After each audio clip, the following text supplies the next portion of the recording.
Kayak saya ingin nanti ke depan tidak ada lagi anak-anak Kota Padang ini yang salah jurusan. Maka program saya itu tes minat bakat gratis. Oh. Karena saya mengalami salah jurusan ketika Saya SMA. juga, Pak. Yang kedua, saya ingin buka biro jodoh. Ini kayaknya cocok nih. Info sumber banyak, Pak, yang jomblo. Jomblo sadanya, jangan lupa. Iqbal Amal Menang, jomblo senang. Kenapa? Saya keliling Kota Padang. Masalah ibu-ibu itu pandang mencari jodoh buat anaknya. Makanya saya komitmen ya untuk bagi orang-orang yang sudah berdagang, kita tidak akan menyakiti mereka lah. Orang udah mau mencari uang itu udah bagus. Kita tidak boleh mengambil barang mereka. Karena saya merasakan tadi pengalaman pernah menjadi pedagang kaki lima tadi kan. Siapa saja warga kota yang berKTP Padang menunggak dan harus mendapat tindakan segera, langsung dilunasi BPJS-nya. Jadi dalam teori psikologi ada namanya pacing, leading.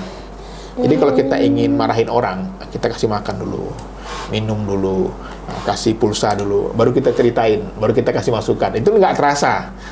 Oh, itu kata orang yang nyubit tapi nggak kerasa gitu ya?